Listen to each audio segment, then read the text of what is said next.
نہیں ہو پائے گا اس قسم کا ورلڈ آرڈر جو کہ دوسری جنگ عظیم کے بعد چلا، یعنی اس کی ایک عالمی شناخت نہیں ہوگی یا اس کا تاثر عالمی نہیں ہوگا، بلکہ وہ ایک ریجنل انوائرمنٹ میں چلے گا. تو ایسی صورت میں ان 4 بڑے اسلامی ممالک کا آپس میں مل جانا، پھر شاید بعد میں ایران بھی اگر اس کے اندر شامل ہو جاتا ہے، تو 4-5 انڈونیشیا ملا کے اگر یہ کلیدی ممالک مل کے اپنا ایک قسم کا رابطہ رکھتے ہیں، اگر اتحاد نہیں بھی بنتے، تو پھر ان کی حیثیت بھی ایک ریجنل گروپنگ کے طور پہ بہت مضبوط ہو جائے گی، اور یہ اسلامی ممالک کے بحاف پہ نہ صحیح لیکن اس پورے خطے کے لیے ایک آواز اٹھانے کی اہلیت یا ان کی لیوریج بہت بہتر ہو جائے گی.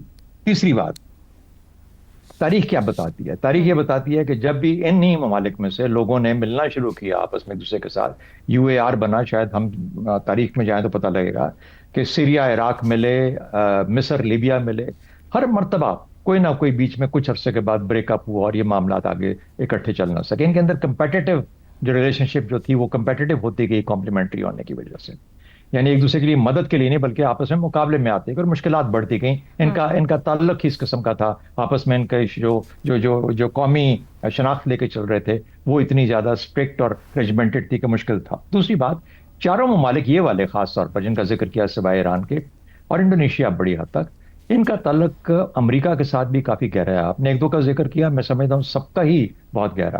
اب ایران جب اس جنگ سے نکلتا ہے، پرلی طرف چلا جاتا ہے اور پھر سے ریکوری اپنی شروع کرتا ہے اور اپنی ایک شناخت اور اپنا ایک سٹیٹس دوبارہ سے ریگین کرے گا، تو اس وقت ایران کا کیا تاثر ہوگا ان 4 ممالک کے بارے میں؟ شاید اس سے ایک اچھے طور پہ آپس میں انڈرسٹینڈنگ بہتر بھی ہو سکتی ہے، لیکن اس کے اندر یہ بھی شک پیدا ہو سکتا ہے. اور ایران کو جو لوگ جانتے ہیں، اور میں کسی حد تک اس لیے جانتا ہوں کہ ڈپلومیٹک ورلڈ کے اندر بہت قریبی ان کے ساتھ تعلق رہا ہے میرا، کوئی اتنے بڑے گہرے لوگ ہیں لیکن اتنے آسانی کے ساتھ کسی پہ اعتماد کرنے والے بھی نہیں ہیں.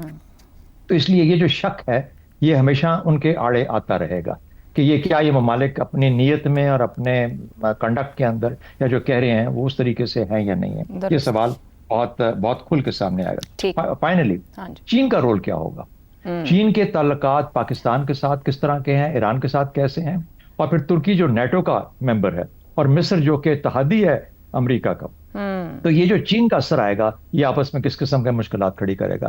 تو یہ رستہ آسان نہیں ہے، لیکن بہر صورت آج کے حالات کے اندر ان 4 ملکوں کا مل کے کسی طریقے سے کوئی ایک ایسا لائحہ عمل طے کرنا جس سے کہ ایران کے لیے خلاصی ہو، پہلی بات. اور دوسری بات پھر جو اسلامی دنیا ہے اس کے اندر جو تفریق آ رہی ہے اس کے اوپر چیک رکھا جائے اسرائیل جیسے ملک کی طرف سے کہ وہ گریٹر اسرائیل کے خواب جو ہے ان کو چھوڑ دے. تو میرے حساب سے فی الحال اچھی پازیٹیو چیز ہے، لیکن کیا آگے بڑھ کے اس کی جان کیسے پڑے گی، اس کے اندر یہ آ سکتا ہے یا نہیں، یہ دیکھنا پڑے گا کہ باقی دنیا کا. زیغم صاحب، یہ جو 4 فریقی فریم ورک ہے اس کا اس وقت اصل موٹیو آپ سمجھتے ہیں شارٹ ٹرم ہے کہ وقتی علاقائی استحکام، لانگ ٹرم ہے بڑی طاقتوں کے اثر و رسوخ سے باہر آنے کی کوشش، یعنی کہ ایک بلاک میں جائے گا یا یہ تضادات کا شکار ہو جائے گا، فضل آؤٹ ہو جائے گا؟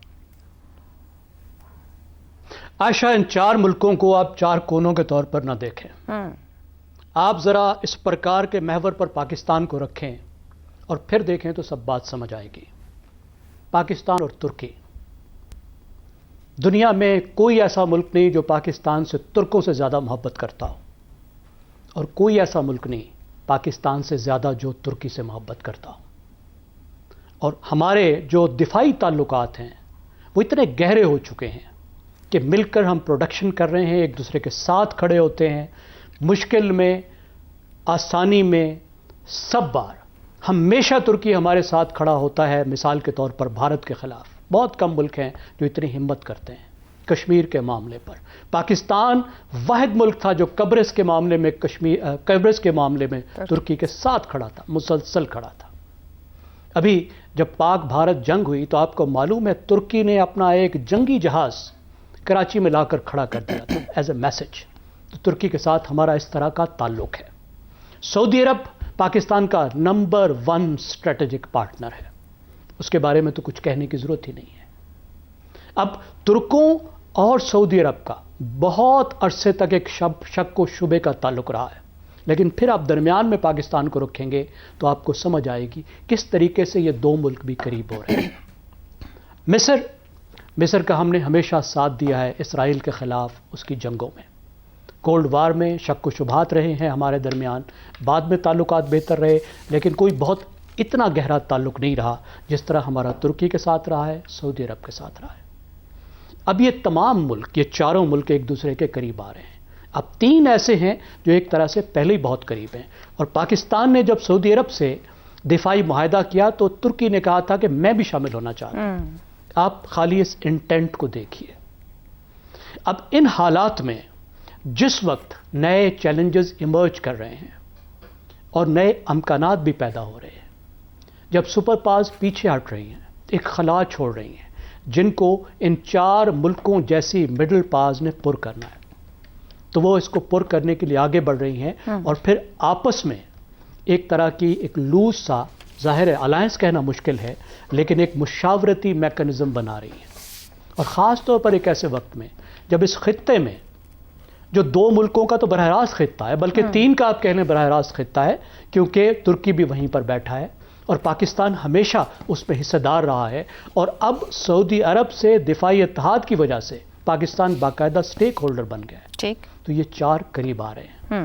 ایک اسرائیل کا عفریت بہت بڑا خطرہ بن رہا ہے، ایران کو ایک وجودی خطرہ ہے، تو ایک تیسرا سینٹر آف پاور، یعنی ایک طرف ایران ہے وہ رہے گا، دوسری طرف اسرائیل ہے وہ بھی کہیں نہیں جا رہا، تو مڈل ایسٹ میں ایک تیسرا بہت بڑا ایک پلر ایک ابھر کر سامنے آیا، جس پہ 2 کا تو دفاعی اتحاد ہے، اور تیسرے کو آپ ملا لیجئے وہ بھی ایک طرح کا دفاعی اتحاد ہی ہے، اگر پاکستان کو آپ سینٹر میں رکھیں گے۔ ٹھیک ہو، آپ دیکھتے ہیں مصر کے ساتھ تعلق جو ہے وہ کتنا مضبوط ہوتا ہے، تو اس کا جو نتیجہ نکلے گا ان 3 کا، کہ ان 3 کو جو بیلنس کرے گا، پرٹیکولرلی 2 کو دیکھیں، اسرائیل کو اور ایران کو، یہ وہ پلر ہے جو بیلنس کرے گا۔ اور یہ کدھر کو بیلنس کرے گا؟ کیا اس میں کوئی شک ہے؟ ترکی کے بیانات آپ دیکھ لیجئے اسرائیل کے بارے میں، اسرائیل کے بیانات دیکھ لیجئے پاکستان کے بارے میں، خود ترکی کے بارے میں۔ تو سب سے بڑا یہ اگر خطرہ ہوگا تو وہ اسرائیل کی جو ہیجمنی ہے، اس کے لیے ہوگا، جو خطے پر بالادستی کے خواب ہیں، ان کے خلاف ہوگا، اور ایک ایسا طاقت کا محور ہوگا جو ان تمام ملکوں کے لیے، ان 4 کے لیے درست، ایک تقویت کا باعث ہوگا۔ ٹھیک ہو گیا، ٹھیک ہو اور گیا۔ آگے چل کر کیا کوئی یہ شکل باقاعدہ ایک فارمل شکل لیتا ہے یا نہیں لیتا، یہ وقت آنے پر پتہ چلے گا، لیکن اس طریقے کا اگر کیس ٹو کیس بھی یہ ایک مشاورتی میکانزم کی شکل میں رہتے ہیں اور مل کر کام کرتے ہیں، تو یہ کوارٹیٹ بھی ایک بہت بڑی طاقت اور تقویت ہے ان 4 ملکوں کے لیے بھی اور خطے کے لیے بھی۔ اور آخری بات میرا خیال ہے کہ ایران اس بات کو سمجھے گا کہ یہ چیز اس کے نقصان میں نہیں ہے، اسی لیے ایران نے پاکستان اور سعودی عرب کے اتحاد کے خلاف کوئی بات نہیں کی۔ ٹھیک ہو گیا۔